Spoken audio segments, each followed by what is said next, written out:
ಪ್ರಶಸ್ತಿ ಬಂದಿತ್ತು.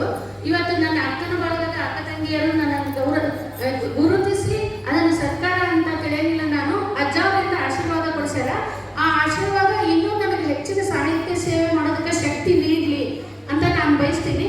ಆಮೇಲೆ ಇನ್ನೊಂದು ವಿಷಯ ಹೇಳೋದಕ್ಕೆ ಇಷ್ಟಪಡ್ತೀನಿ.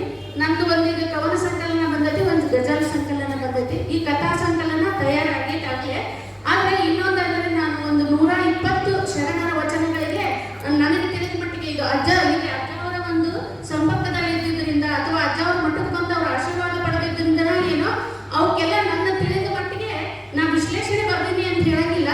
ಆದ್ರೆ ವಚನಗಳ ಬಗ್ಗೆ ನನಗೆ ತಿಳಿದಿದ್ದನ್ನು ಬರ್ದಿದ್ದೀನಿ. ಅದನ್ನ ಅಜ್ಜವ್ರ ಒಂದು ಆಶೀರ್ವಾದ ತಗೊಂಡು ಅದನ್ನ ಬುಕ್ ಮಾಡಬೇಕು ಅಂತ ಮಾಡೀನಿ. ವಚನ ವಿಶ್ಲೇಷಣೆ ಪುಸ್ತಕ ಅಂತ ಹೇಳಿ ಅದನ್ನ ಮಾಡ್ಬೇಕಂತ ಮಾಡೀನಿ. ಅದಕ್ಕೆ ಅಜ್ಜವ್ರ ಆಶೀರ್ವಾದ ಇರಲಿ ಅಂತ ಕೇಳ್ಕೊತೀನಿ. ಇವತ್ತು ಅಕ್ಕ ಮಹಾದೇವಿಯ ಒಂದು ಜಯಂತಿ ಇರೋದ್ರಿಂದ ಅಕ್ಕ ಮಹಾದೇವಿಯ ಕುರಿತು ನಾನೊಂದು ಕವನವನ್ನು ಬರೆದಿನಿ. ಅದನ್ನೆಲ್ಲ ನಿಮ್ಮ ಮುಂದೆ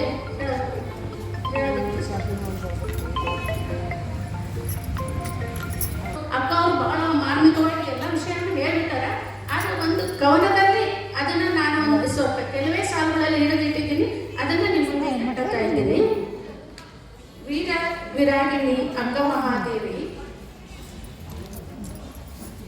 ಬಂದಕ್ಕ ಕೈ ಬಿಡ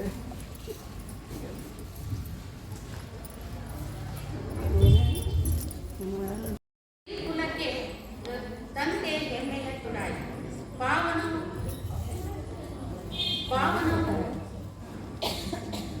ಪಾವನವು ಶರಣ ಸಂಕುಲವು ನಿನ್ನಿಂದ ತಾಯಿ. ವೀರ ವಿರಾಗಿಣಿ ಅಕ್ಕ ಮಹಾದೇವಿ ಆಧ್ಯಾತ್ಮದ ಮೇಲುಗಿರಿನಿ ಅನುಭಾವಿ. ಸ್ತ್ರೀ ಕುಲಕ್ಕೆ ತಂದೆ ಹೆಮ್ಮೆಯ ತುರಾಯಿ ಪಾವನವು ಶರಣ ಸಂಕುಲವು ನಿನ್ನಿಂದ ತಾಯಿ. ಮಹಾ ಹೆಣ್ಣು ಮಾಯೆ ಎಂದವರಿಗೆ ಅಲ್ಲ, ಹೆಣ್ಣು ಮಾತೆ ಎಂದರು ಇದೆ. ಕಾಮದ ಅಂಗ ಹರಿದೊಗೆದು ತ್ಯಾಗದ ಬಟ್ಟೆಯ ಧರಿಸಿದೆ.